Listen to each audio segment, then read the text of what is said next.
Welcome to Glow for Hope, sparking conversation on mental health, where we break the silence, build community, and ignite hope. We're here to talk about what really matters: mental health, wellness, and the conversations that help us all feel seen and supported. Every episode will bring real stories, expert insights, and practical tools to help you navigate mental wellness and suicide prevention. Because together, we can change the conversation. Let's get started. Hi, everyone, and welcome back to Glow for Hope, Spark Conversations on Mental Health. I'm your host, Kelly Pelker. Our mission on this show is rooted in creating real conversations around mental health and suicide prevention, conversations that help people feel seen, supported, and a little less alone. Through stories, community, and connection, we're working to break down stigma and remind people that struggling doesn't make you weak, it makes you human. And as the episode releases during Men's Mental Health Month, today's conversation feels especially important because many men are taught to push through, to stay busy, to perform, to carry the pressure quietly. But beneath that strength, there can also be exhaustion, stress, burnout, isolation, and battles that rarely get talked about openly. Our guest today is JD Tremblay, an integrated engineer, ultra endurance triathlete, certified naturopath practitioner, author, and someone who has spent years operating in high pressure environments, including military service, firefighting, and search and rescue. He is one of only a few people in the world to complete the epic DECA, 10 Ironman distance races in 10 consecutive days across 6 Hawaiian islands. That makes me tired just saying it. That's amazing. But today's conversation goes beyond those accomplishments. We're talking about resilience, mental endurance, identity, pressure, nervous system regulation, and what happens when someone finally stops just surviving and starts paying attention to what's happening internally. JD, thank you so much for being here today. Yeah, thanks, Kelly, for having me on the show. Yeah. Well, before we talk about performance or achievement, I'd love to start with the person behind all of it. You've referenced searching for answers and struggling mentally at different points in your journey. Was there a season where things really weren't okay internally, and what did that actually feel like for you? Yeah, it's a great question. Stumped on the first one. Yeah, um, I would say they. It's just because they all equally carried their own level of pain and suffering, and each part had somewhat of a lesson for me to learn. And it almost seemed as though if I did not learn that lesson and proved that I learned it, then somewhat God was bringing me back to the same exact point, and then I would have to again do this test one more time. So, So for instance, during what's an example of what's something that was going on? yeah, during my childhood, I was bullied, and my parents got divorced. I was 14 years old, and after 3 years of turmoil in two different homes, being tossed as a child, which is common nowadays. After at the age of 17, I decided that it was such an unhealthy environment that I did not want to live in that space. So I decided to join the military, and going from an environment where you are it's better to be living a lifestyle of an individual that might be sent into war versus living in a disruptive home with two parents trying to figure out what is normal and what isn't and trying to cope with life. uh, I would say a lot of people can relate to that. Hmm. And I had to make those tough decisions to say I'm going to cut my own parents out of my life so that I can thrive. And if I did not make that choice, then somewhat God was bringing me back to again. No, you're leaving once more. So I tried to go back home. After basic training, I said, "Oh, maybe this isn't for me." And then I tried to go back home, and then I realized, no, I'm much better just on my own, without family and figuring it out by myself. So that's one of those example in my childhood that many people are going through. Mm-hmm. Mm-hmm.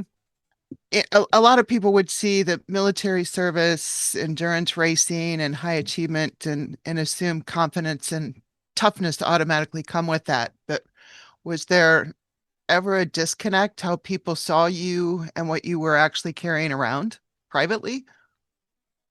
Yeah, definitely. Uh, there's this stigma of not allowing others to see your weaknesses. So the way I could characterize it is the difference between vulnerability and weakness. And many people are, especially men, are sometimes not able to see the difference. And at times, I would say that we don't have the right tools or the right individuals within our circle to be vulnerable enough so that we can grow. So, definitely being humble enough. For me, I talk about my addictions all online. It's all online. Why? Because at this point, if people want to laugh at me, it doesn't become weakness. It becomes somewhat a vulnerable state where others can, again, use it as a stepping stone to grow because, again, I'm way more stable now. But when it was in the moment, I did not want to speak to anyone. I did not have anyone to really open up with. And in the military, you're somewhat given a an environment where you can't show the enemy weakness. Mhm. So since you're unable to show weakness to an enemy, then you tend to sometimes look outward to everybody else and see them as enemies, which in some cases it might be. And sometimes for me, the enemy was within the home with my parents, trying to, again, they did the best with what they had. They Mhm. were fighting within each other, but trying to figure out how life would all unfold. They were on their journey, but it definitely hurt all the kids within the home. And so I did not even have parents to talk to. And then when you get into somewhat of a male environment within the military, and you don't want to show these types of weakness, then you have to do the difficult task of trying to find the difference. And that's what I did. I tried to look for answers. One of them was psychologist. It might work for some people. For me, it didn't. I saw a lot of psychologists, and it was either pills or it was either talk to me about your feelings and sit on a chair and uh, and I still view it this way. Feelings are a mean for us and for everybody, both male and female, to experience life. But now there's a difference between emotions and feelings. Feelings are a thought, essentially. Feelings are it's the conscious experience that you have within a system. But the emotions are the automatic body reaction that you have, which now you can train and you can also quantify.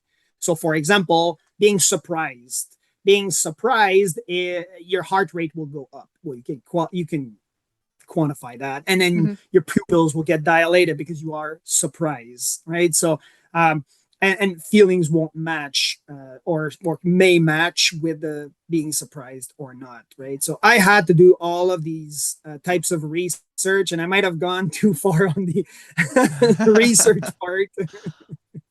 Well, knowledge is power, so that's not necessarily bad.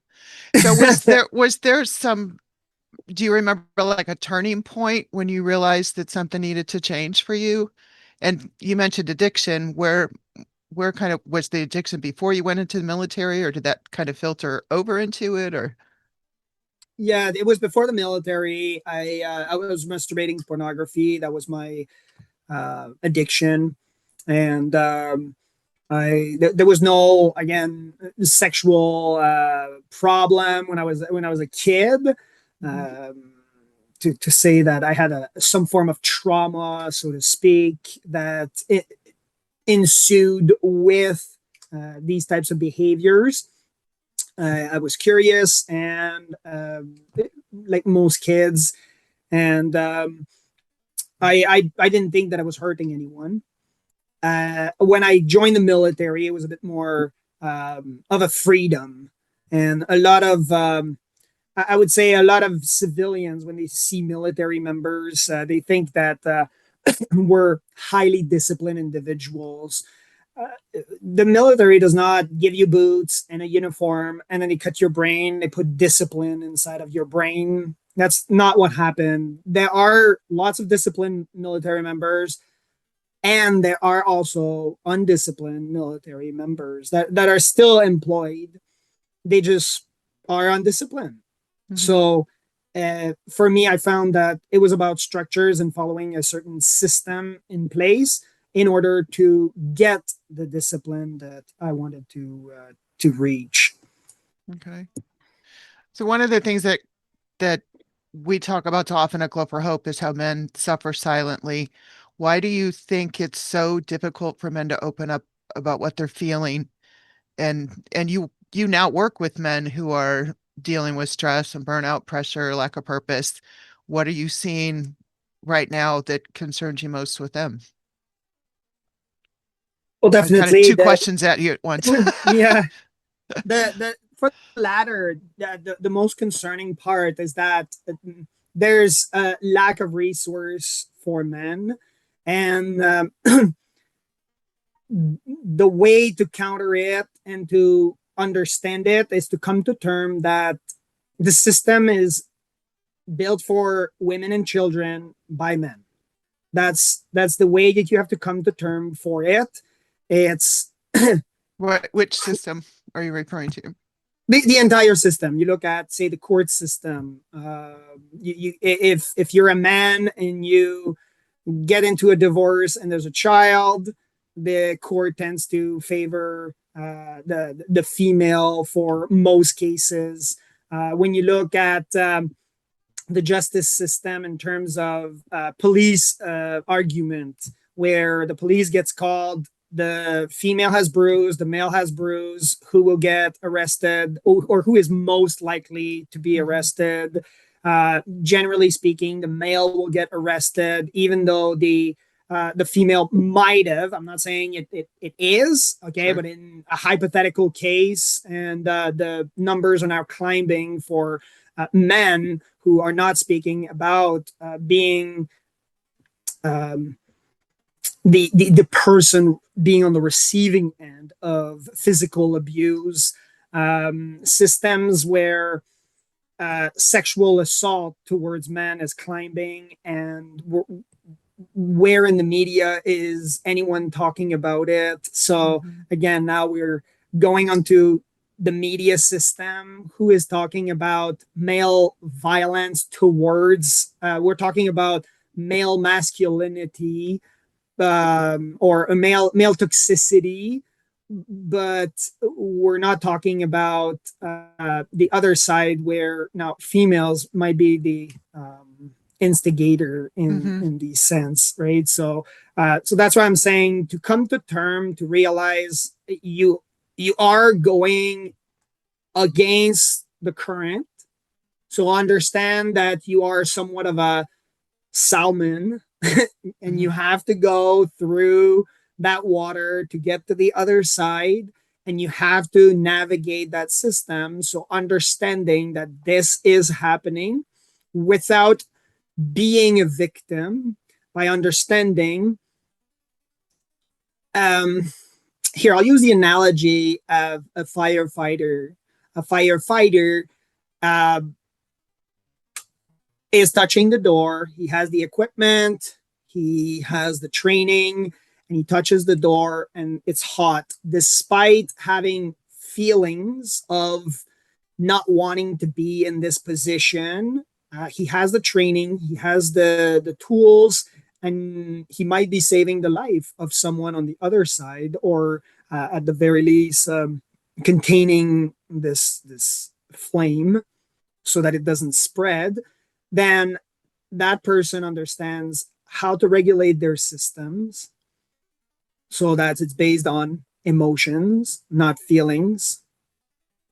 Understand that the system is built that, well, you are a man, therefore you are physically more capable of handling that task. You will go through the door, you have a job to do. And so to understand how to continue performing while still being able to have this form of release. Now, this form of release may come at through certain types of communities, which now you have to pick the people that you are handing out with. We use the acronym EPIC, which I'm known for the EPIC Deca. E is for eternal restoration. P is your physical temple. I is identity. And C is community. So once you have those 4 pillars in place, then you're able to make better conscious decision. For example, eternal restoration. Well, you understand that there is a higher being somewhere. I'm a Christian man, so I'll use God or Jesus. But if you are in another faith or belief, then that's up to you. Just understand that there is a higher being that is controlling all of those variables that you might not be. Mm-hmm. So even though you have, again, solid court paperwork and you think that you're going to be winning that case and the lawyers are telling you, then there are variables that are out there that this entity or this deity is controlling that you might not. So having a solid relationship with the divine is crucial. And on top of that, what adds to it is that now you have a solid set of values that you can carry your life towards the goal that you want to achieve. And you alluded to it. It's healthy to have goals, and it's a lot of guys are being told, just put your head down, just stay busy. Mm-hmm. Well, being busy just to be busy isn't the cure. Right. But understanding the process and how you got to it so that you don't make the same mistake, because how many people have been through the same pattern over and over again? That's where, again, having this solid set of values and this relationship with the divine makes sense. Physical temple, well, you're able to handle more stringent or difficult tasks because you are healthy. Like if I was unhealthy, I wouldn't have been able to complete the Epic Deca. And that's not just the physical. We're talking also about the mental, because it's arbitrary. Many books point to it that it's 80% psychological and 20% physical for everything that we do. Even if you're a construction worker and you think that it's all physical, it's 80% mental, so that you can understand to train the brain before training the physical. And for people that have gone through some very difficult, maybe post-traumatic, or we're talking about maybe I talked about a divorce or other difficult times, like losing a close one, you will feel it in your body. And it's not just a feeling. We're talking about your biomarkers will change, your hormonal, it will be sometimes completely in a state of imbalance and chaos as a result of this mental load that you are carrying. So to be able to release it, now again, releasing it in terms of E would be talking about it to God. So now for me, I don't need an entire community. This morning, I spoke to God. I got on my knees and I started praying. Now you don't have to get on your knees. You don't have to go. The idea here is we remove religion out of it. You can meditate. You can also speak to that entity, right? So that's definitely important, right? We're a Christian organization, so definitely we're telling the guys that to pray to God. P, physical temple, right? So now what can you do to get a release? Well, you can go for a walk. If you can do more, then you have the physical ability to do so. If you're unable to mentally and physically, you are completely done. How about you take a nap?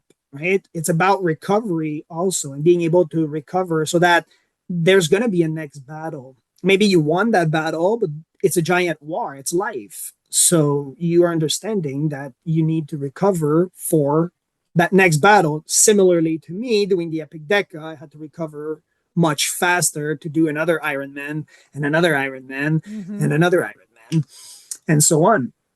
So I is identity, rooting your identity with, again, what do you want to achieve? So many people, they go through some difficult times. You're a firefighter, you go through post-traumatic stress disorder, and then all of a sudden uh, you're unable to function. And you can, well, you can meditate. I talked about working out. You can take naps. You can recover. There's all sorts of tools and data that shows that it helps. But if your identity is not shifting to another state, maybe God has something that He wants you to do. Maybe He wants you to go on podcasts like this one that we're on with Kelly. So maybe He wants you to talk about it, but you go through this and then you can talk about it to other people. But what happens with a lot of guys is they don't talk about it. They don't listen to our conversation with Kelly. That's their problem right there. Okay. Well, I And agree. then right. And then they're now just trying to do everything by themselves, and their identity is now rooted in the past. Well, I used to be fit, or I used to be in the military, or I used to be a firefighter, I used to be that person. Well, how about instead of forgetting all of your past, you bring in your past and all of your experiences to the next chapter of your life. What is that identity looks like? So again, I'm not hiding it. My identity, I was in the military. The military is huge because it's a lifestyle. It's not a job, by the way. I mean, you live and breathe. They teach you how to breathe, how to walk. Again, this is a lifestyle. You live for the military. You say, I'm in the military. So a lot of guys struggle with that for military members because they think that you can just remove the uniform, bring it back to stores, and somehow you will mysteriously become this civilian, and everybody will call you by your first name. You will forget your service number. You will no longer be a number. No, instead, I'm going on podcasts saying I was in the military and I am doing these. I'm even using certain tools and approaches that I learned within the Canadian Forces, and I use it in my daily life now today. I use these systems. I use this structure that I learned. So now it's not just, well, this is severed because this is my past. So that's a bit about identity, which some men are struggling with. This level of identity, because it's a huge identity crisis when you've rooted everything into your family. You work, and you give everything to your family. All of a sudden, you go through a divorce. Who do you give Who your am money to? I? Right. Exactly. So now you have this identity shift instead of an identity crisis, because now you're just redirecting, and then you're bringing all of your experiences to the new chapter of your life. C definitely is community. Why? It's because they've proven it in lots of studies. If you are in a community of like-minded individuals and you want to get to that goal, you will get much faster if you are a minimum of two people. And so it's by finding your crowd and understanding that, see, JD, we just heard in the intro that I fit in many different spots. Mm-hmm. However, there are a lot of spots where I don't fit. I don't match and I don't mesh well in a lot of places, in a lot of group settings. I just don't fit well. Like it's I cannot even remember the time where I was just at a barbecue, sitting at a chair and just drinking a beer, like a cold beer, and just talking with some friends. I can't.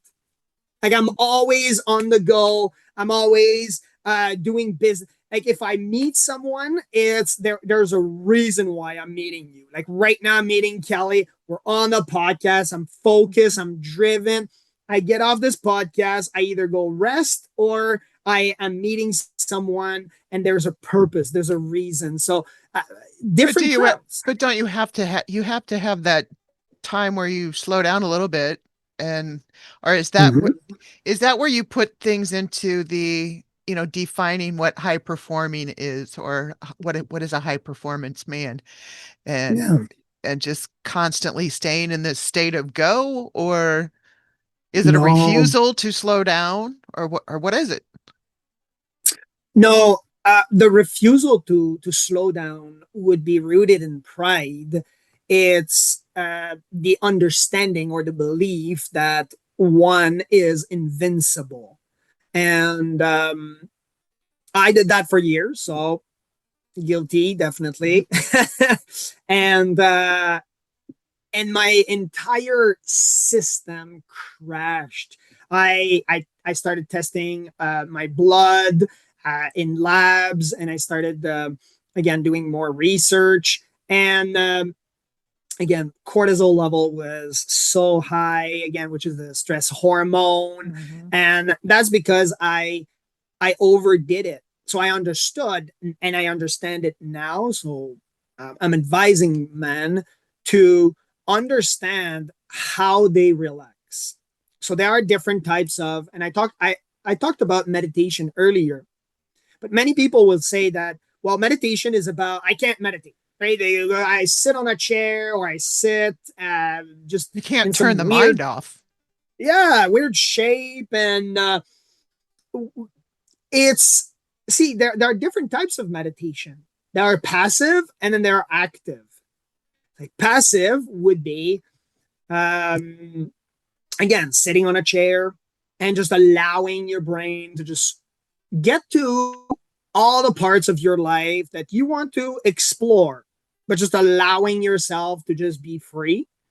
So that's one level of meditation. There are passive direct meditation where you're thinking and trying to focus on one part. So people would focus, say, on their breath, or they would focus on one specific part. It's mainly used for tier one operators or elite athletes where they have to focus on one specific mission and one specific target. So that I don't necessarily recommend it for people who are, say, grieving or in a depressive state or are prone to being anxious. But these are some kinds of passive meditation. Now, in terms of active meditation, with people overlook very often, going for a nice jog in zone one. Zone one is it's based on heart rate, but to give a brief overview, it's you're able to speak to another person. Like if I was Mm, running right, and so it's different speeds for different people, yeah. but the gauge would be you're able to speak to another person. If somebody was right beside of you, then you would be able to talk and make complete sense and sentences. And so that's zone Talking one. normally and not out of breath. And that is a type of meditation. For some people, it's just walking. That's it. It's just different levels. There's a guy right now that I'm following, and he's able to do 320 and still be able to have healthy conversation. And we're talking 320 is very fast. We're talking like a guy is like running a really fast marathon and still being able to do that. So again, different speeds, but just Mhm. understanding that you are in a meditative state because this is your zone one, right? So that's um, rock climbing. If you're not into running and you don't want, rock climbing is a healthy form of way to have active meditation. So now you are thinking about your feet without looking at them, but you are climbing some boulders or That would rock. bring me total anxiety just So because the yeah, ground is so far away. and again, to some people, it's different.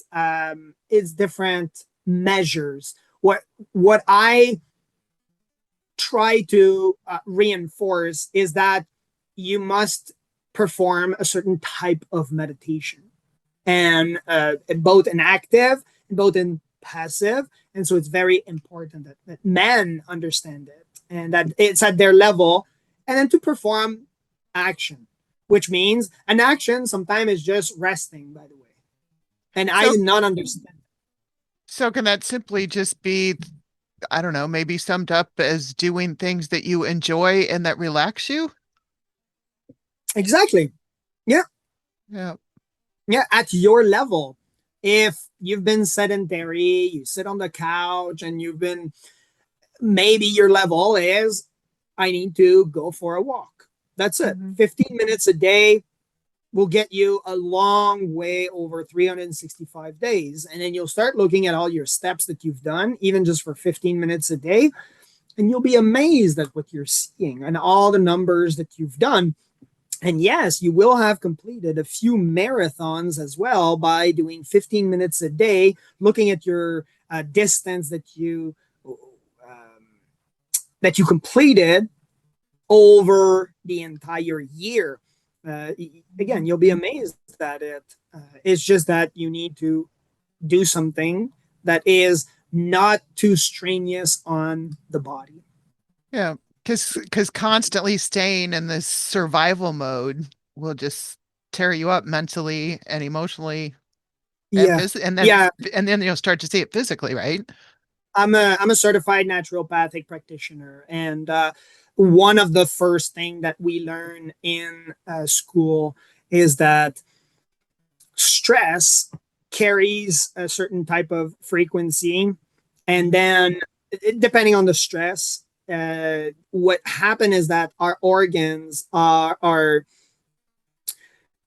uh, they are compensating to have a healthy behavior. And at times, what happens is that certain liquid go into a certain place, into our organ, in order to shelter that organ, depending on the stress. And then what happens is that eventually it solidifies and it becomes somewhat of a callus. And then when those cells die, then it can create certain types of cancer. So some of the people that are, and after you look at the research, are shown that tier one operators are prone to having high levels of cancer. And that's because they've put their body to its ultimate limit and more.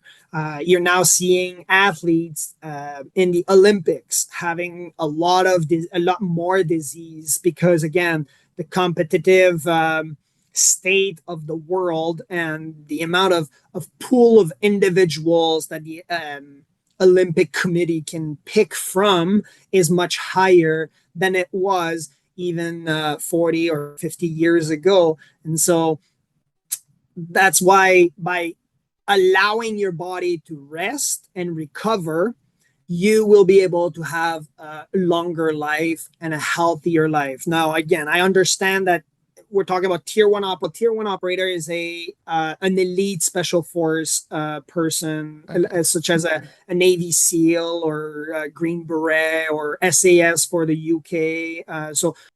Yeah, those are guys that will go into extreme mental load and physical load in order to conduct missions to save lives or remove them on the basis of their mission and their task. Okay. So those are special forces individual that are called tier one. There are others which are supporters of the tier one, so that's why we call them the tier one. Those are elite forces in the world, and they push their body, they push their mind to its ultimate limit. And Yeah. by doing so, what happened is now your body is compensating based on that stress, and it goes to a hormonal stage. After it goes to, again, I talked about liquids going to certain areas, your organs are compensating, and so now they're shutting down to save.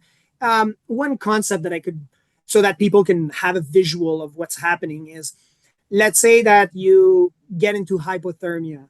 Well, at first your finger would go numb, and then after it would be your hand, and that's because the body is designed for survival. So it's pushing all the blood to the vital organs to save you. So it's doing this automatically. And our body is a beautiful machine where all these systems are communicating within one another. But when one is not functioning well, then another might be reacting inappropriately and Hmm. compensating because that one is not functioning well. So, which creates certain types of illnesses. So, what I'm saying by this is, if you do not recover, what you're doing is, you are not just hurting everybody around you by sometimes being miserable. What you're doing is you are also hurting your physical body by not stopping. So being a high achiever is also understanding that you must take a break. Must I And, I can't stress it enough that yes, I try to optimize my sleep and my rest as much as possible so that I can perform. And and I that's learned all that about like the nervous system regulation and everything too, right? definitely. Yes. Yeah, exactly. Yeah. Yeah, that's part of it. Yeah. So for someone who's listening, who's constantly feeling overwhelmed and anxious and stuck on the edge, what's actually happening in the body, what's actually happening in their body. Hmm. Well, what's happening in their body is that there are signals. So the nervous system is a circuitry that um, generates certain types of signals so that you have a body reaction. And so it's either through a sympathetic system or parasympathetic. The sympathetic is the fight, flight, or freeze. Mhm. And so your body reacts to these stimuli. And then the parasympathetic is more of a passive stage where now you're able to digest, versus the sympathetic, you stop digestion so that you can perform the task that is imminent. So that's what's happening. And then to be able to regulate it and understand how to calm it down as fast as possible would be the equivalent of an athlete who is at first having a high heart rate if they're running at the same speed and the same distance. And over time, they are now having a lower heart rate for the exact same speed and the exact same distance. So training your nervous system can be done to, again, overcome certain types of reaction that would cause being anxious.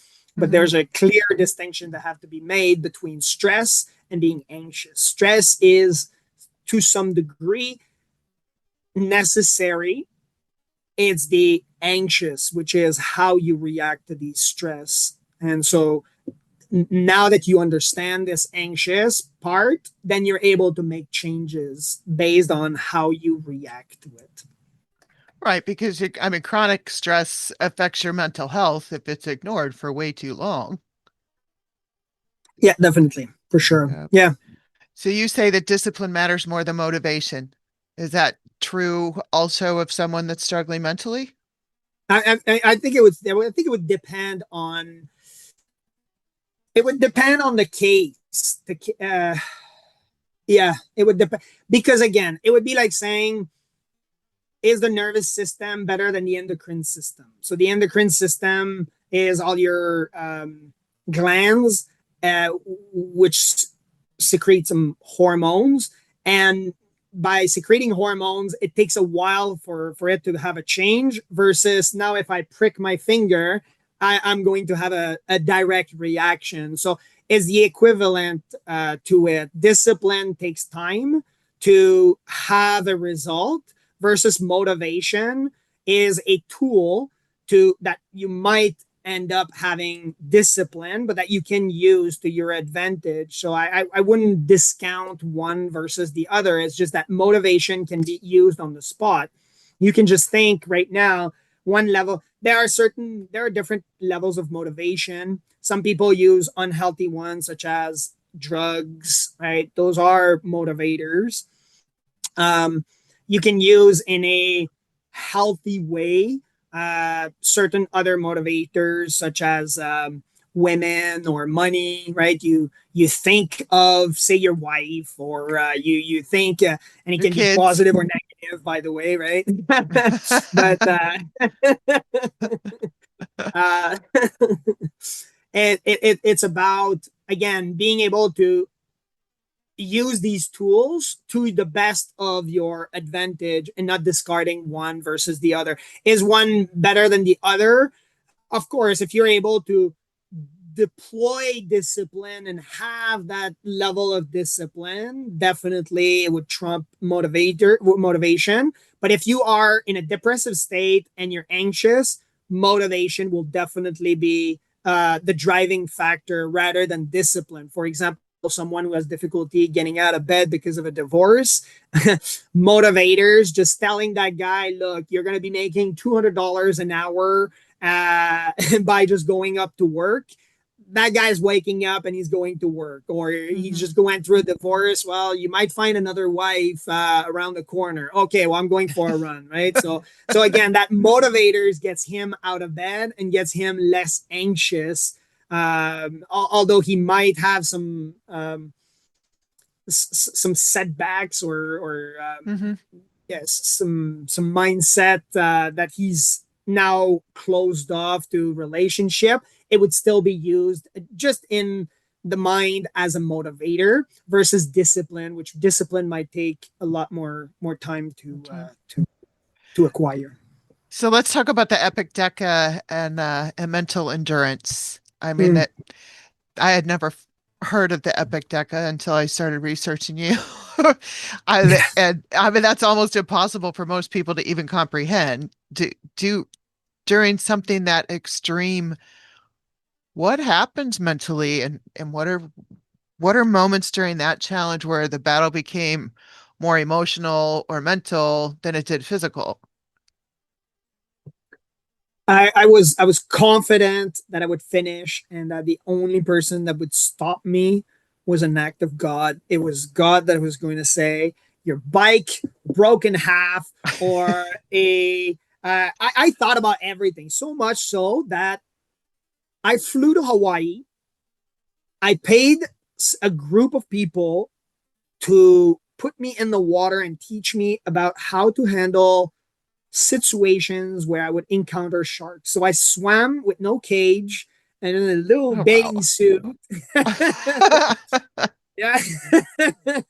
Oh man. And I swam with sharks, and they went in the water with me and they taught me how to behave with them to see how I would react, because I might encounter sharks during the race. So I wanted to make sure that for me, I made a list of everything that could go wrong and I addressed every single one of them. Then, on the only thing that could stop me was God. That's it. I put myself in a position that it's either I fail or I win. Or And I get that's eaten that's by a shark. I, I mean, there's a reason why you can't see the bottom half of me. Oh, stop. Oh my gosh. So Yeah. what And a lot of guys are not willing to put themselves in such an extreme position. And they are thinking they can. And then after one day, it's like the guy that says, well, on January 1st, I'm going to the gym and I'm doing 100 push ups a day for 365 days. First day, I do it. Second day, well, I do it in 2, 3 shots, and then you understand that the pattern goes where the person is either leaving the gym, just paying for a membership that they're not using, and they're not at their full potential. So again, once you have built that discipline, which we talked about, that discipline can be a beautiful tool of doing something that you enjoy. It trickles down to other parts of your life, and now you're disciplined in other areas. Now you can build the resilience to overcome certain stimuli that might hinder you from accomplishing these goals.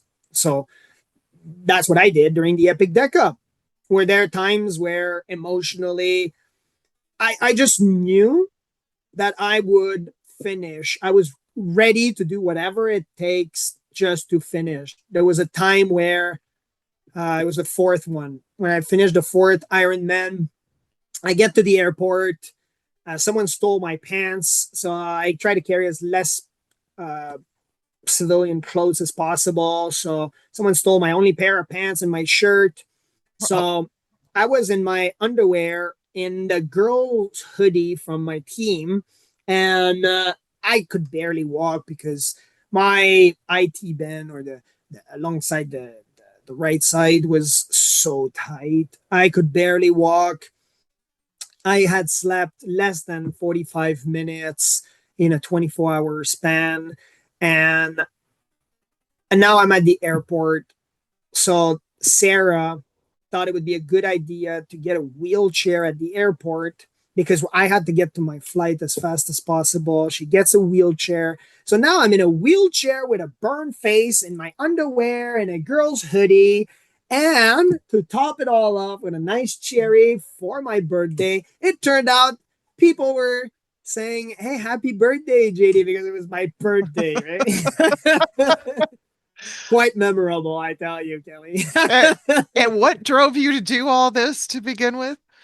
I wanted to be different. I wanted some inspiration to like for others. I wanted to be an inspiration for others and to be different. And I saw that if you want to be a man, the definition of a man, and we could just remove the word man and just put an adjective to it, is courageous. That's what being a man is doing the steps that are required um, in spite of having fears. So I saw myself in a position where it fit, everything was fitting. Everything was fitting. I had prayed to God and I had said, look, I'm $20,000 in debt. I'm finishing university. I have $15,000 to pay for the registration of this. And I said, I need to pay for my race. So it all turned out that I sold my house. So Oh, that's what I wow. did. Yep. I sold my house. That's a lot. That's a Yep. commitment. Yeah. So I mean, in a good way, I had nowhere to go return back. Right. So people ask me about the Epic Deca. Well, the hard part was in the 10 days in Hawaii where I'm eating food and being fed by people in a car behind me. The hard part is going back to a storage unit with boxes and hoping that I'm going to make it back. So do you think that some people they are all into like the extreme performance in sports and stuff like that, or are they really just trying to outrun something internally?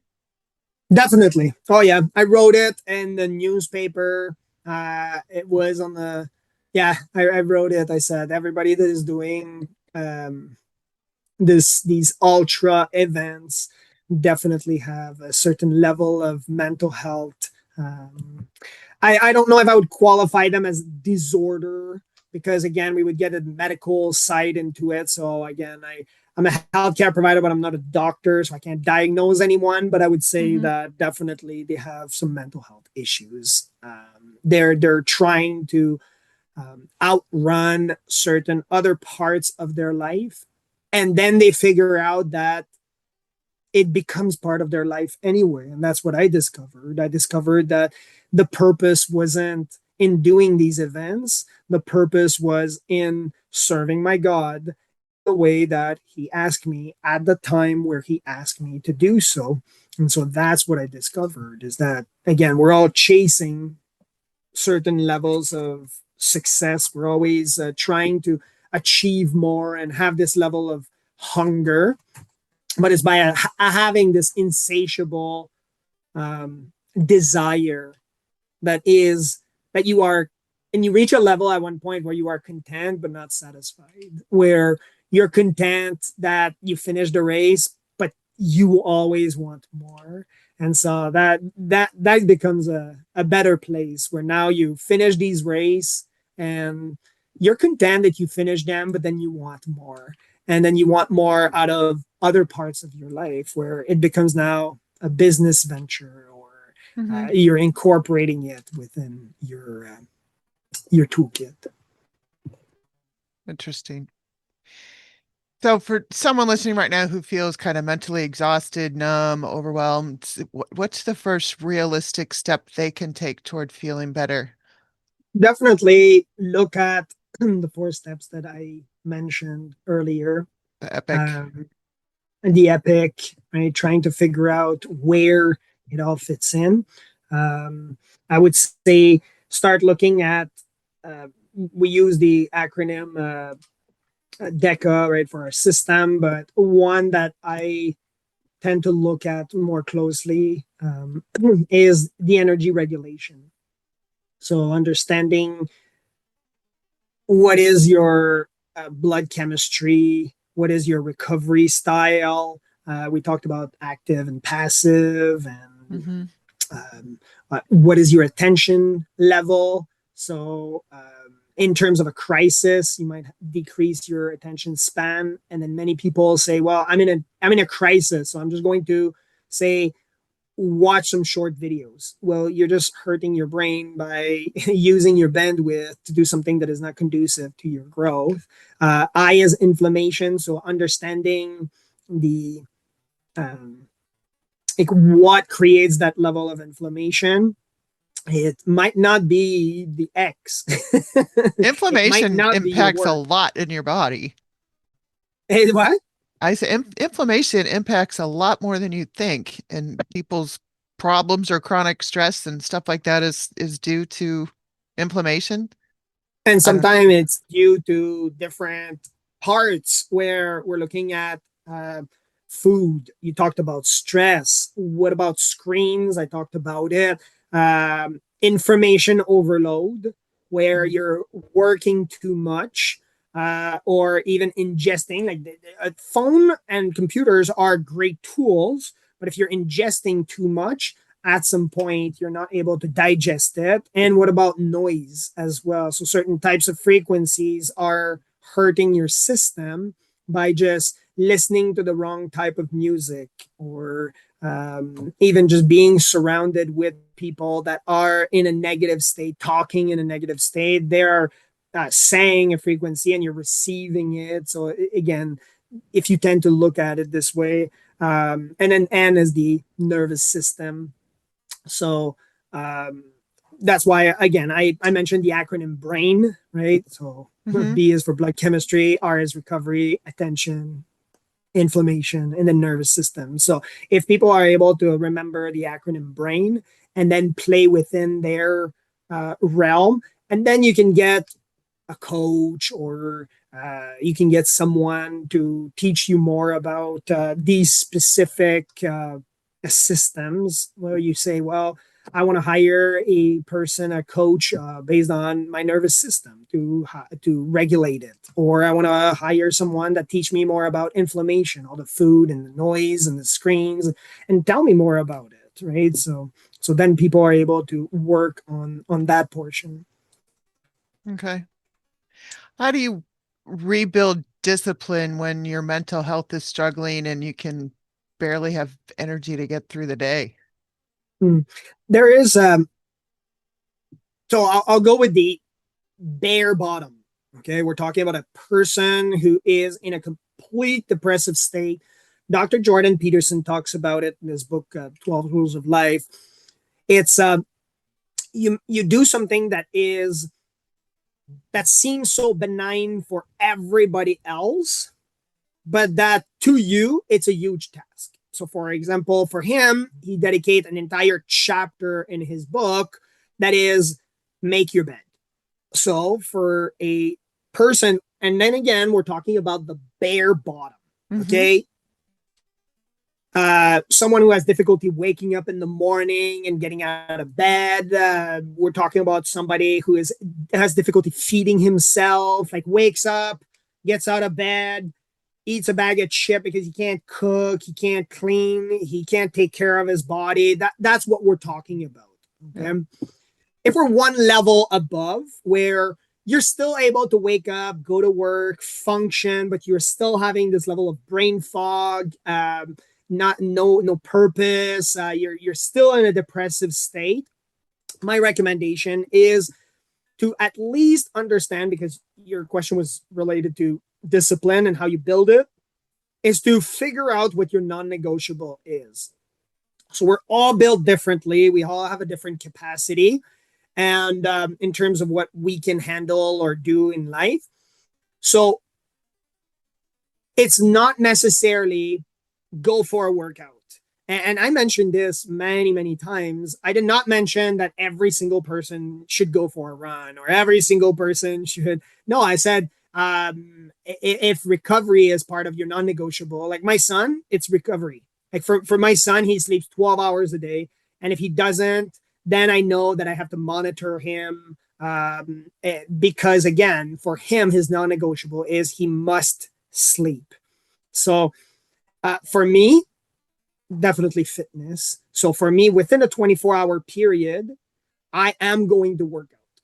So now it just takes away and removes a lot of the pressure that I might have if I say, oh, I have to wake up at 4 o'clock in the morning, or I have to do it. I have to do these workouts in this way, or it's going to be fitness and it's going to be done within 24 hours. So now the person wakes up and somewhat have this sense of, well, I'm going to do my non-negotiable daily. And so over time, you will build discipline, but that you're enjoying it, which you talked about it earlier. You're doing something that you're enjoying while still building discipline. So you're not really understanding that you're building discipline, and stress level reduce, depression reduce, or stress level might stay the same depending on your situation or your condition, but the depressive state will reduce because now you're doing something that you enjoy. You might create some form of community around it. So if it's about fitness, if it's about, say, dancing every day, well, you might join a class, or you might end up having some followers because you do some TikTok dancing, or it's all relative to what is your capacity, and understanding that we're all built differently. So this is not just, yes, at the Hungry Warrior Academy, we do work only with men, but as a naturopathic practitioner, I work with both genders. So there's no problem in this. And then the advice can be used for everybody across the board. Awesome. If you could go back and talk to yourself during one of your hardest seasons, what would you say? It gets worse. It gets worse. We'll have to edit that part out. No. Yeah, it's No, true. It gets worse and it never ends. When you you end up having more money. What happened? Well, the problems just become bigger. And then you have more knowledge. You just solve problems that are much more complicated, that a lot of people just don't want to solve. They just want to have a life that is peaceful, and maybe their life is enough stressful as it is. So does it get better? It doesn't. Does your depression get any better? No, it doesn't. What gets better is how you react to all of these stimuli and how your system reacts. That is the most important part, because as I mentioned earlier, a person that starts with the first workout it's very difficult. You have lots of pain and aches, and many people just don't want to get through that initial workout, or they don't want to stay for the long course.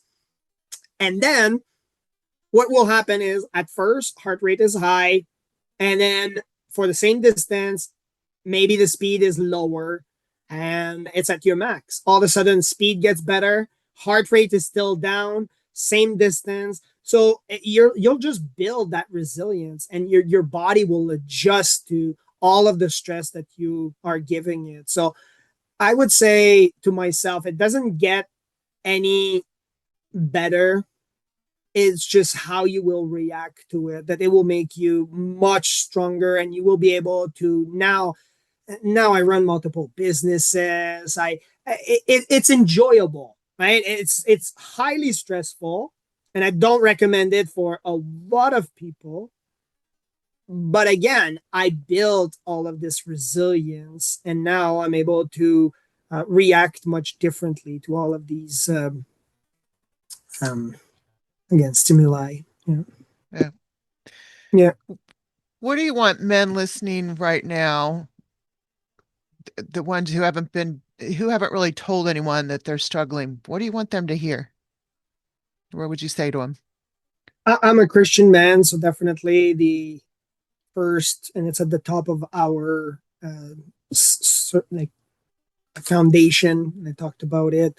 It's definitely your eternal restoration, because I understand you might have some resilient, you might be resilient to partake in certain types of religion, or you might have certain um, trauma associated with it. But when you're going to be alone and you're not going to have a community, or everybody is going to turn on you, then having this set of values and this deity to be able to speak to, that's necessary for your growth. So I would advise people to at least understand that there is something out there, and that is the purpose of life. That's the entire purpose of life. So that's what I would recommend and give the advice for people. Okay. What does strength mean to you today compared to what it used to mean earlier in your life? Well, then I'm able to handle more pressure, and so yeah, my body, my mind can carry more load as a result of all of the stress and pressure that I've applied over time. Mhm. So I would say your strength is proportional to the types of stressors that you've endured, but not necessarily the pain. So yeah. Okay. You've mentioned a couple of times the Hungry Warrior Academy. Do you want to briefly talk about what that is, and where people can learn more about that, and maybe get information on your about you? Where can they find you? For sure. Uh, so we are at hungrywarrioracademy.com, and we have some online courses, online sessions. We have one starting very soon.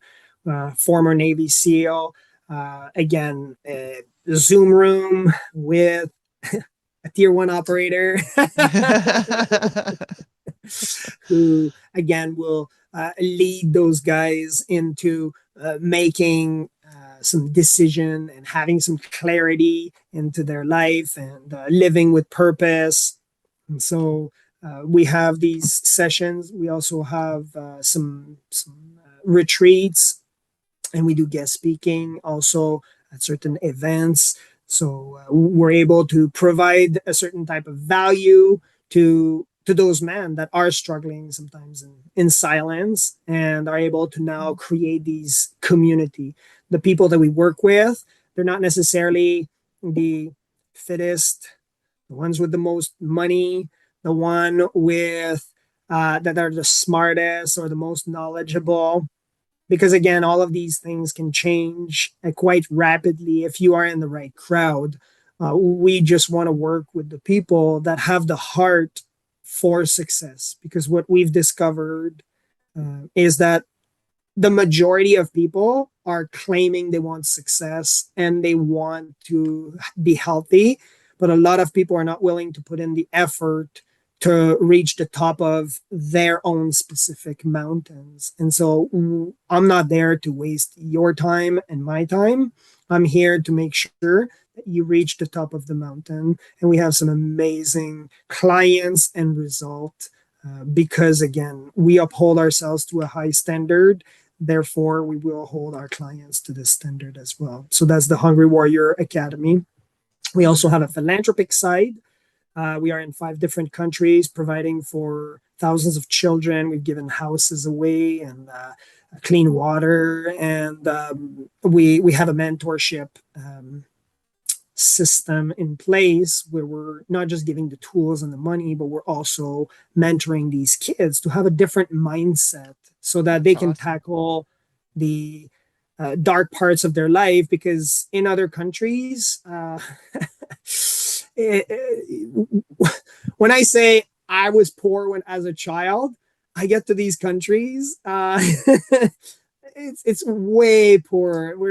So we get to change their lives and we get to change their mindset, and I get to be a part of this. So I'm quite blessed to be a part of that. Love that. Love that. So anything else you want to add before we kind of wrap it up here? I thank you, Kelly, for having me on the show. Thank you so much for being willing to have this conversation and for sharing your experiences so openly. I think what's so important about conversations like this is reminding people that strength doesn't mean pretending you're okay all the time. Sometimes real strength is being honest enough to admit when you're struggling and willing to take the next step forward. If today's episode resonated with you, we encourage you to share it with someone who may need to hear this conversation. And as always, if you or someone you know is struggling, please reach out, start the conversation, and remember that you're never alone. Thank you for joining us on Glow for Hope. If today's conversation resonated with you, share it with someone who needs to hear it. Remember, your mental wellness matters, and you are never alone. For more resources and support, visit glowforhopenfp.org. That's glowforhopenfp.org. Stay connected, stay hopeful, and keep the conversation going. Until next time, keep shining. This podcast does not and is not intended to provide medical advice. The information presented on this podcast should not be interpreted or construed in any way as a replacement or substitution for medical advice. It is important that you discuss your condition, treatment options, or any questions that you may have with your doctor or healthcare provider.